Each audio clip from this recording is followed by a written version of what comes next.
Hello, fellow Tumbeasts. I'm Lauren Shippen, professional writer who has written more fanfic this year than her own original work.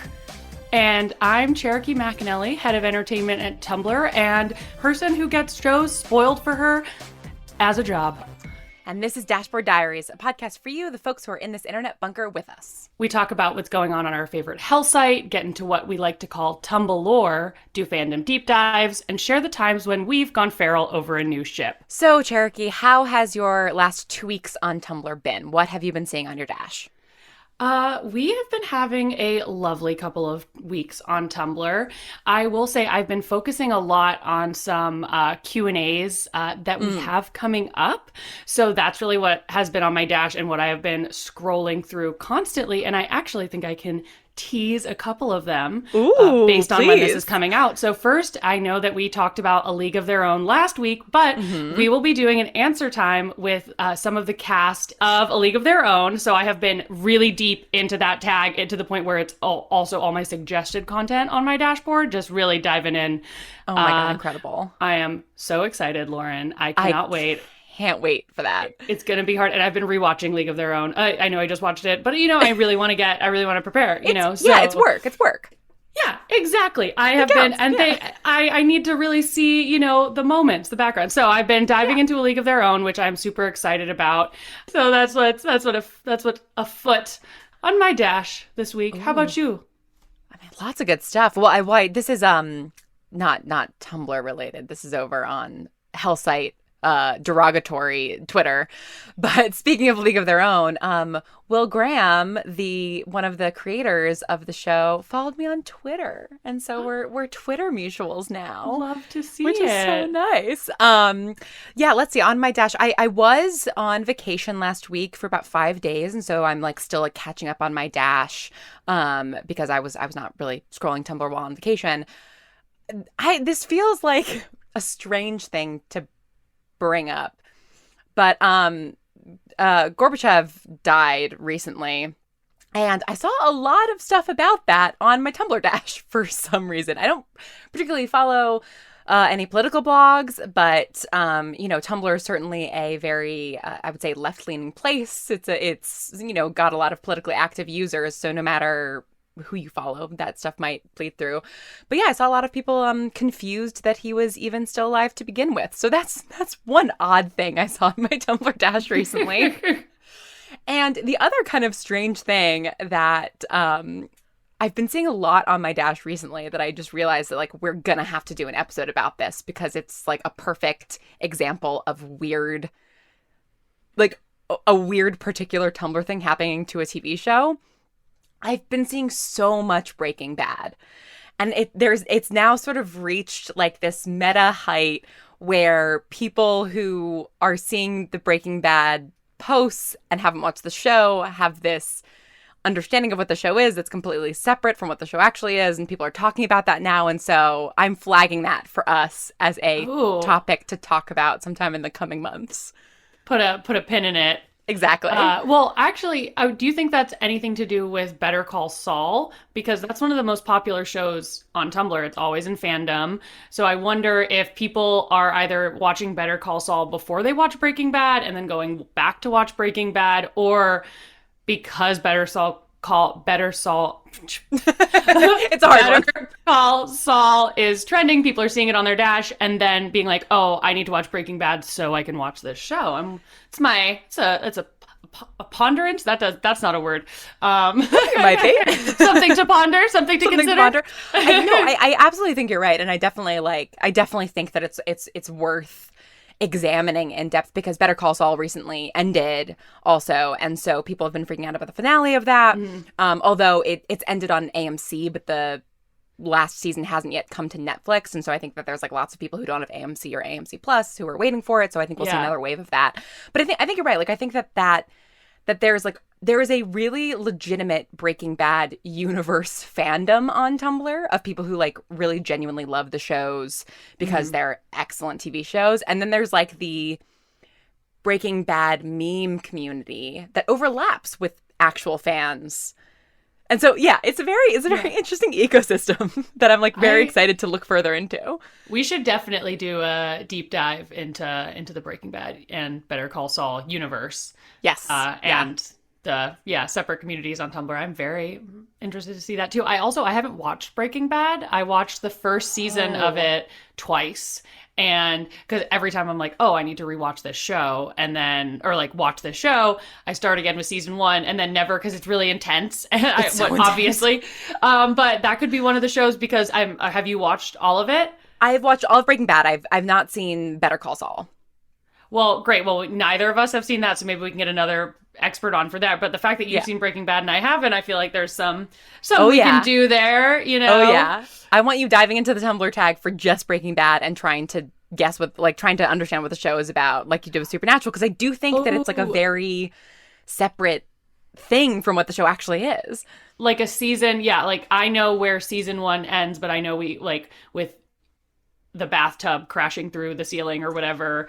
But I have like that really baseline knowledge, and I feel like I have no idea how the show itself ended, so that could be fun. I could, do a season by season after season one. Let's see how bad did they break it. This week, we are going to be talking about what's coming out this fall. We're doing a little bit of a back-to-school fall preview thing. But first, we're going to take a quick ad break and then get back into it.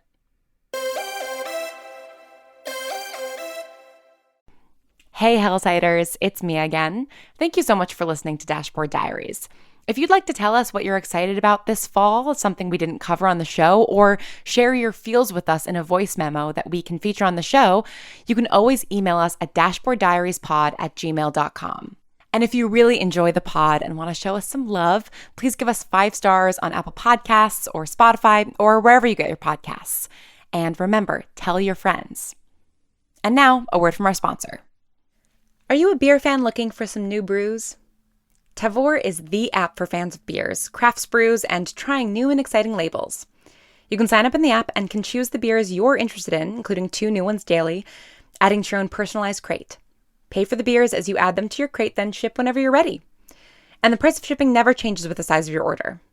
Tavour works only with independent breweries around the world, so you're getting delicious brews and supporting independent businesses at the same time. Download the Tavour app to try new beers right now. Use code DIARIES for $10 off after your first order of $25 or more. So this week, Cherokee, we are talking about fall shows, movies, video games, everything that's coming, because the summer is always a little bit of a slow time. TV obviously used to be a lot more seasonal. It used to, take the summer off completely, but there's a ton of stuff coming this fall, and we thought it'd be good to kind of do an overview so we can see what we're all excited about. Cherokee, is there anything coming out this fall that you were like particularly excited for?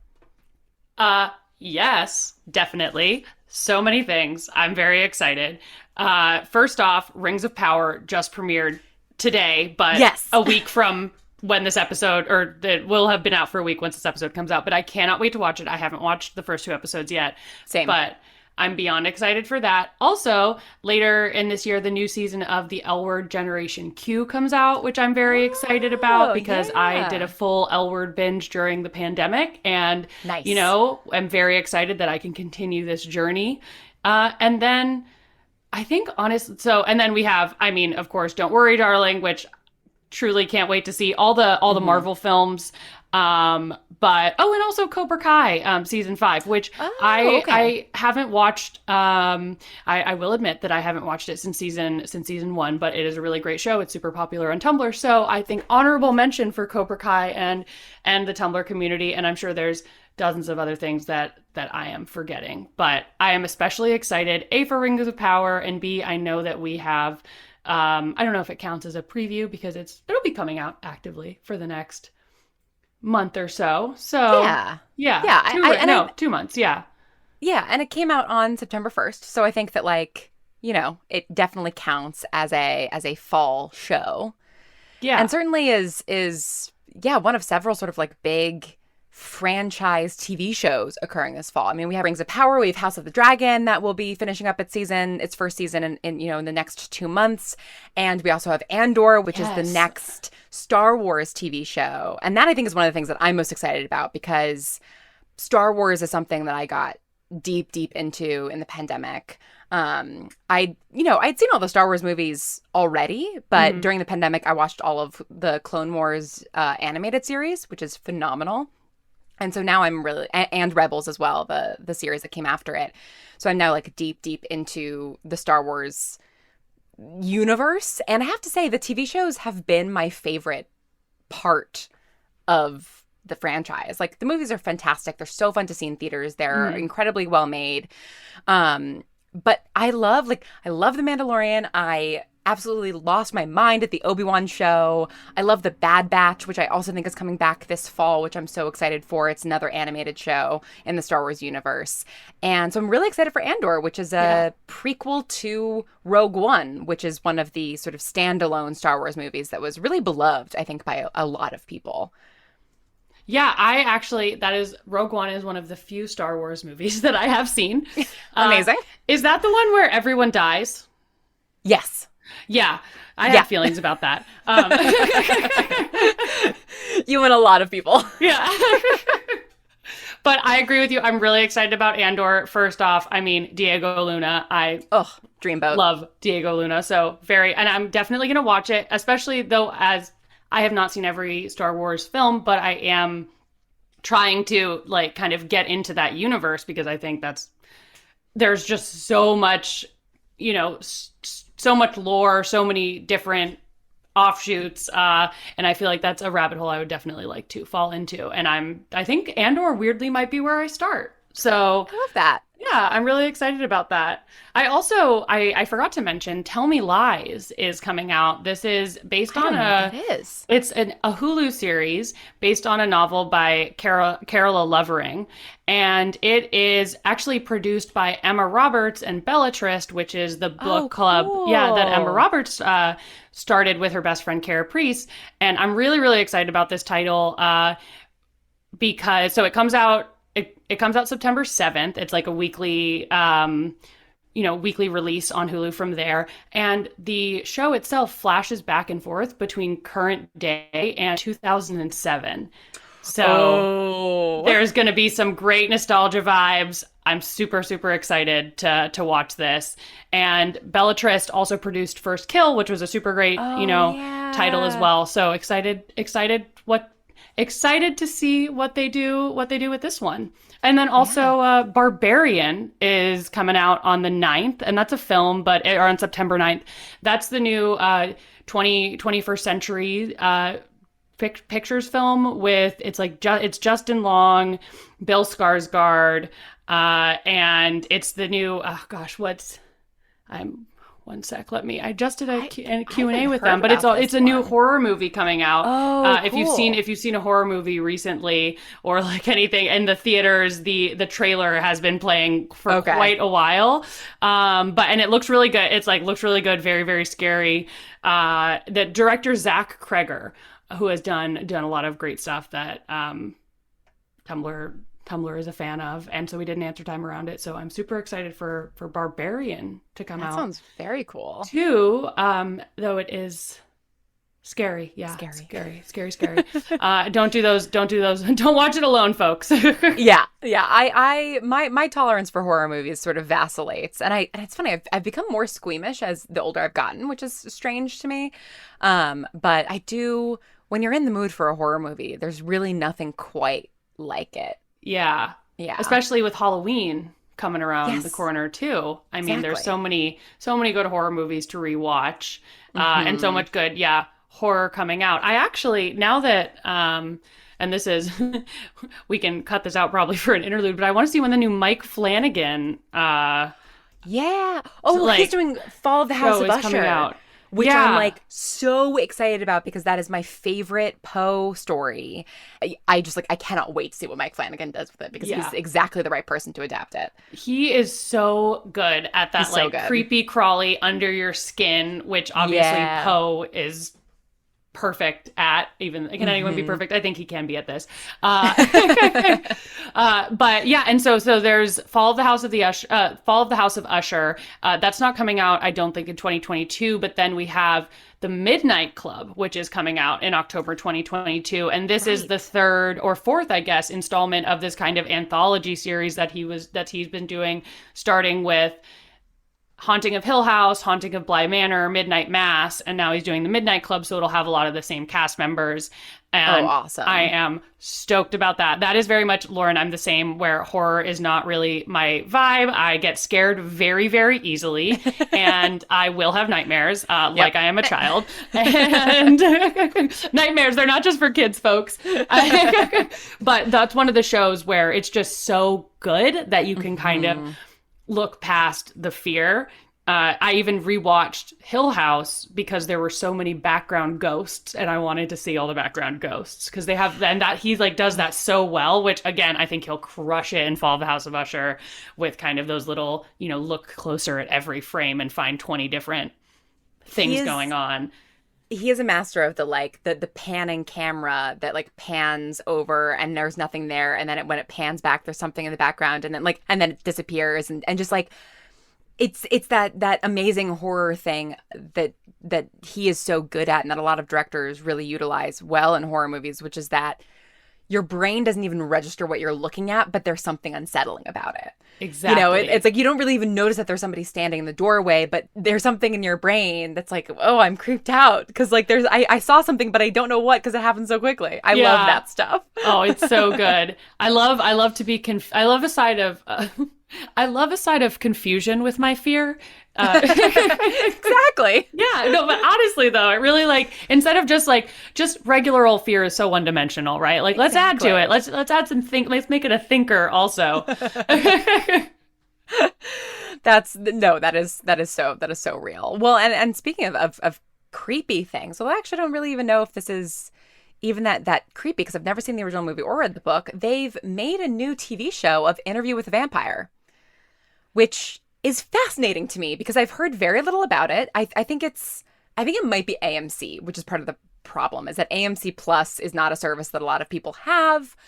But yeah, it's oh my gosh, an adaptation of the very famous Anne Rice book that was made into a very famous movie with Brad Pitt and Tom Cruise in the early 90s.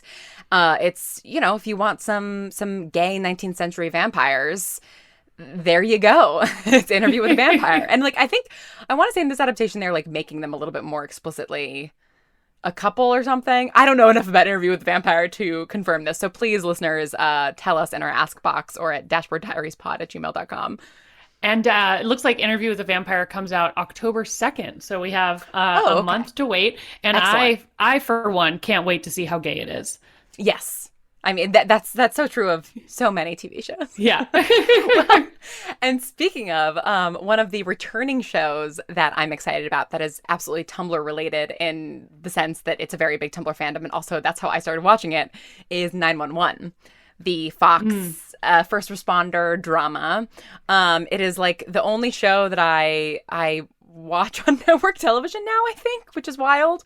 Other than some sitcoms and stuff, but it's going into its 6th season. It comes back in 2 weeks, and it is a show that Tumblr got me to watch because there's this ship in it, Buddy, Buck and Eddie, and I was seeing gift sets all the time, and was just kind of curious about what the deal was with these two characters, because everything I was seeing on Tumblr, I was like, they seem in love, but I've been down this road before. I watched Sherlock.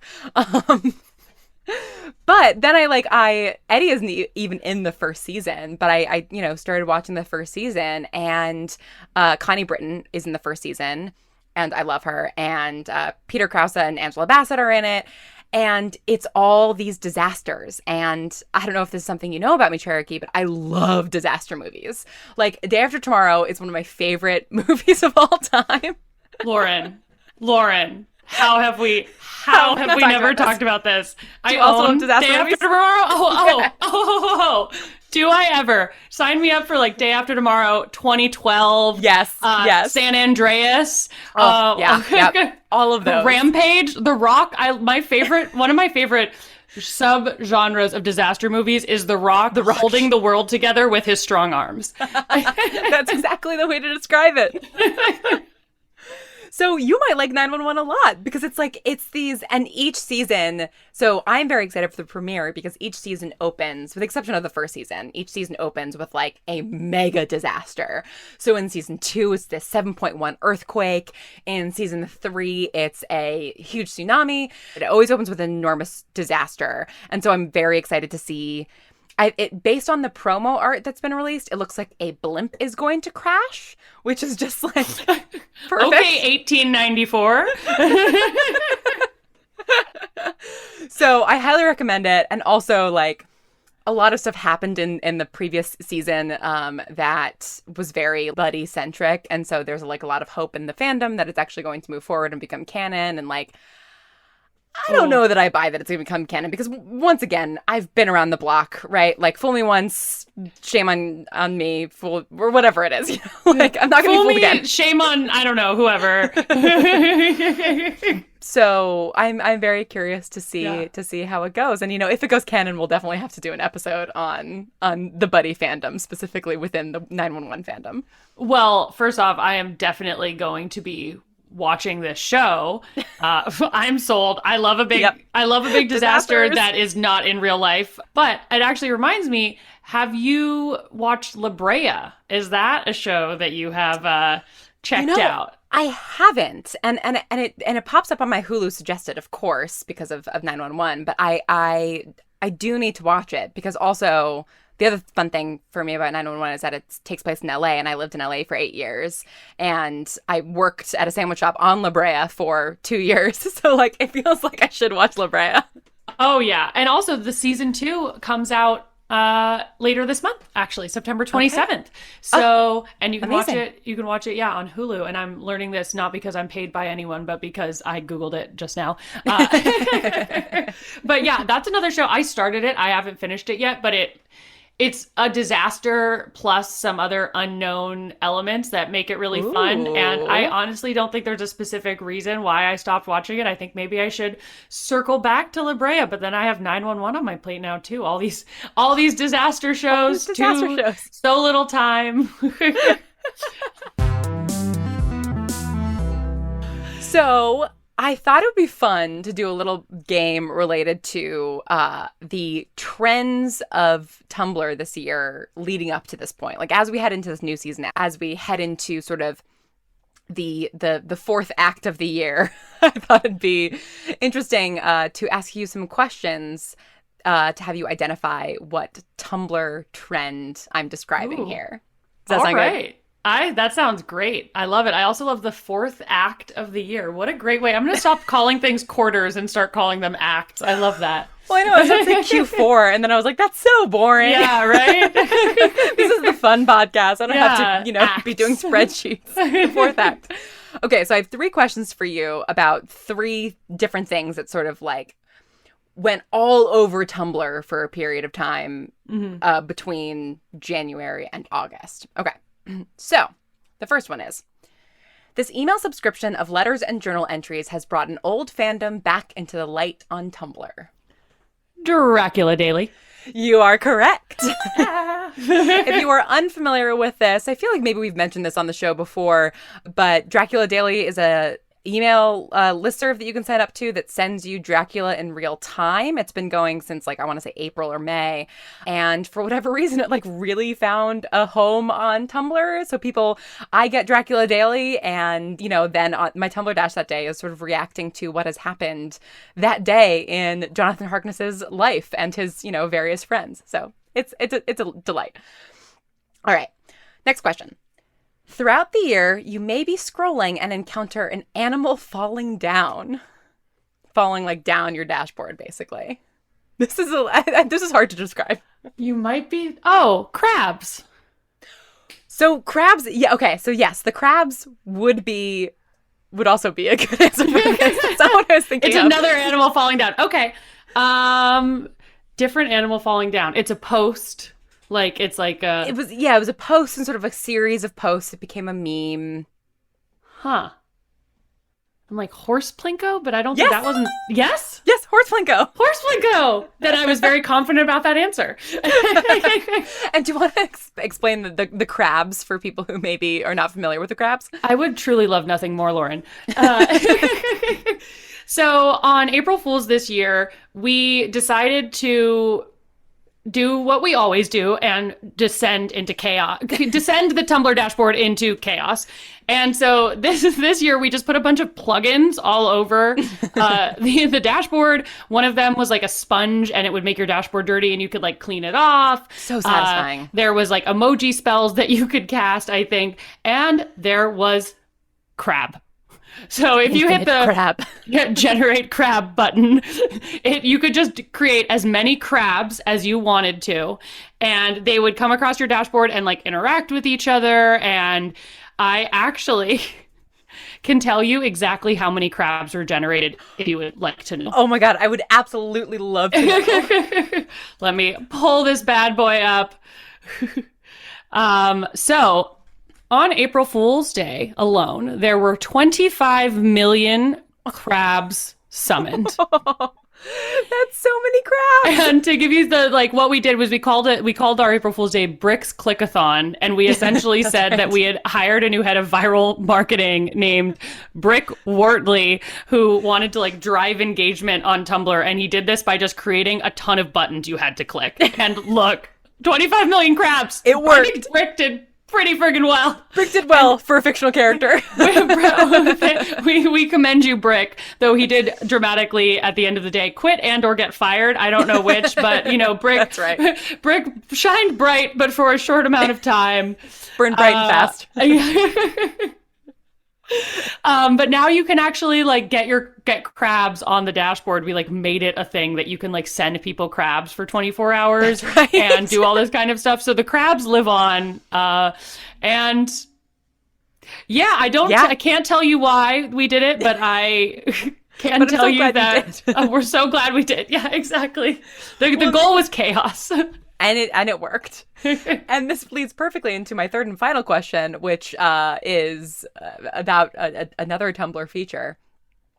When Tumblr introduced a series of new features, a certain figure haunted people's dash for weeks, spawning its own mini fandom, including fan art.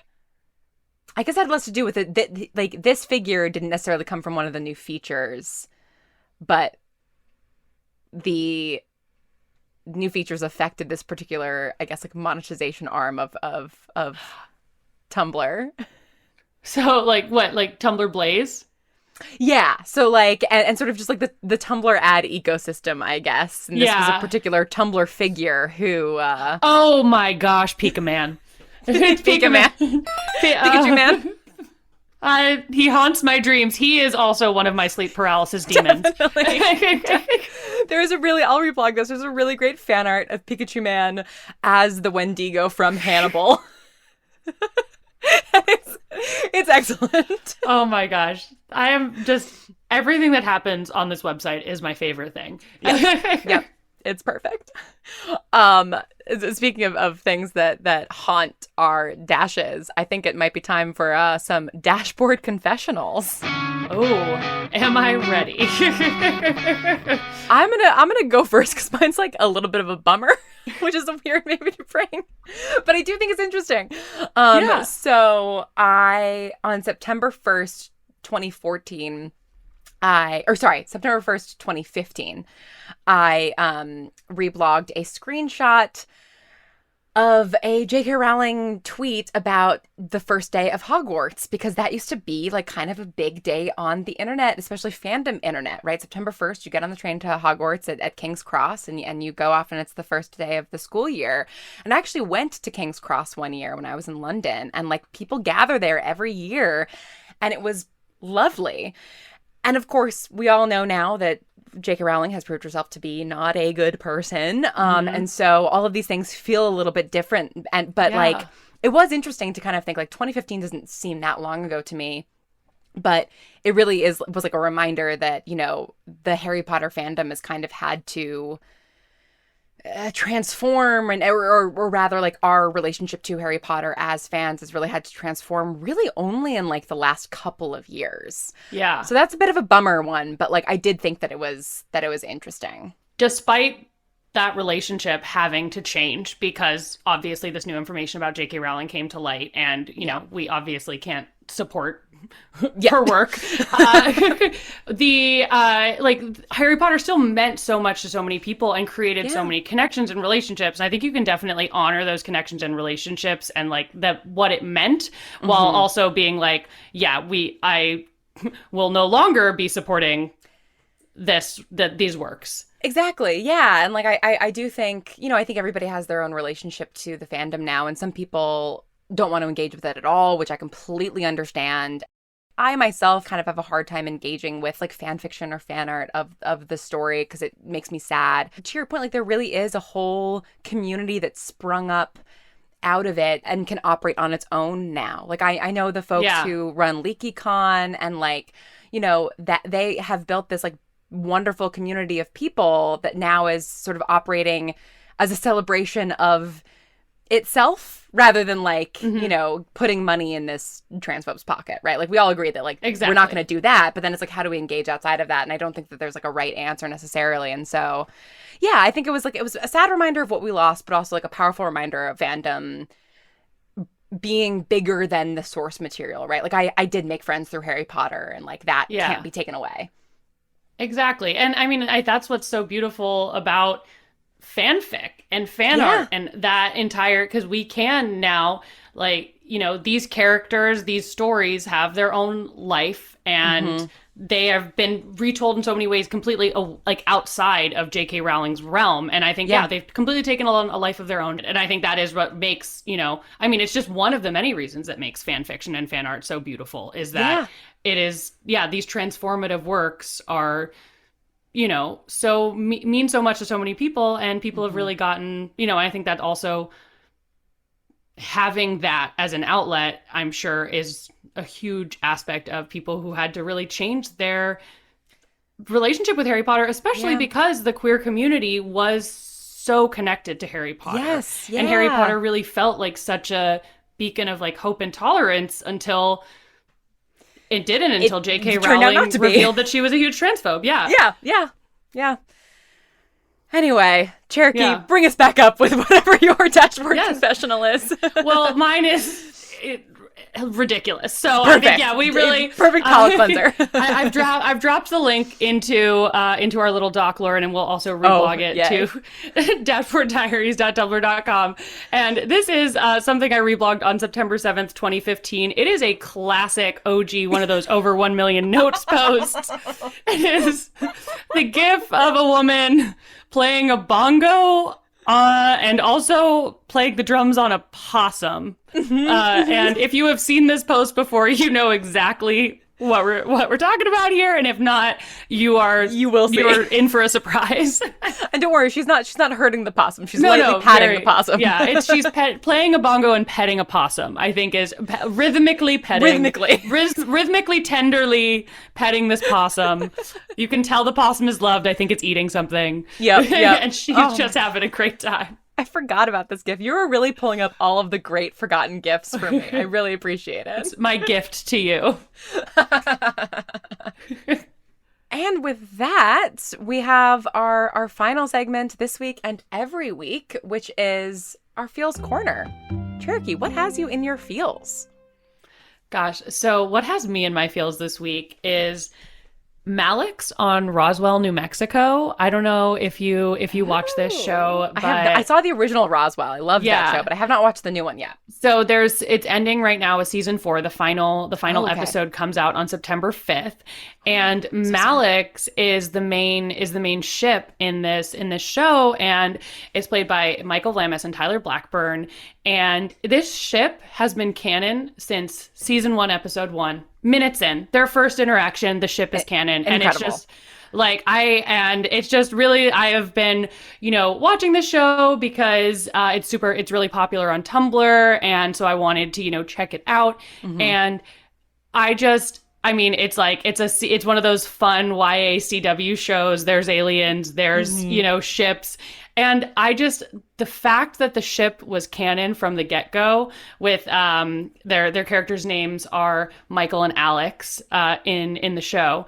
And not only is it an immediately canon ship, but it's also An alien human ship. Hey. Yeah, interspecies. Let's go. Love it. But yeah, so that has me in my feels just because I've been really like diving into like the Tumblr posts about it and the fandom around like the Malik's ship as the show is coming to a close. And I just think it's so wonderful and rare that you have a queer ship established season 1, episode 1, and it continues throughout the entire series. That's awesome. And they're still going strong. They're still happy together. And I mean, they have their ups and downs. Of course. Spaceship speaking. But yeah, and I don't want to spoil it for anyone who wants to end up watching the show, but there is a lot of like the final episodes of this season are very Malik centric, and the fandom is, making a meal of it. So that's got me in my feels this week. Amazing. What about you, Lauren? So my feels this week, because I was on vacation, I haven't really been like watching too much or reading too much. But that said, the thing that has me in my feels this week is a fanfic that a friend has been sending me snippets of that they're currently in the midst of writing. And I bring this up because I'm not going to tell you what fandom, because it's also a fandom that I write a lot of fanfic for, and I'm not going to put myself on blast like that. But it is a friend I made through Tumblr and through this fandom on Tumblr, and we've become very good friends, and we share our writing all the time and cheer each other on. And they're working on a fanfic right now that I'm just like, I cannot wait to read, because what they've shown me so far is so good. And it just like, it makes me very warm and fuzzy to have made, even now, 13 years into using Tumblr, to make like a great new friend through this platform that like, I don't know. It's just like, I can't think of anything else like that. We bonded over this one fandom, but now we have a friendship outside of that, and that just like wouldn't be possible on any other platform. So yeah, that has me in my feels this week, and I'm excited to read the fic when it's finished. Oh my gosh. Well, Tumblr is the gift that keeps on giving. I just love like you can just get on there and be earnest and excited, and like you just make friends. And I mean, that's how we met, right? And it's just, yes. I love the Tumblr community, and it makes it even more special when, it goes beyond just being mutuals and you actually become IRL friends. It's lovely. It's so nice. Oh. All right, well, that's it for us this week. I'm Lauren Shippen, and you can find me at theLaurenShippen.tumblr.com.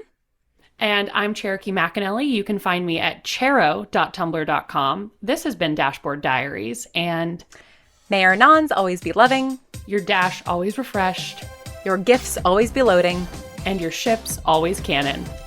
May the fics you're reading always be finished, and the answers you seek always in the reblogs. Thanks for scrolling with us.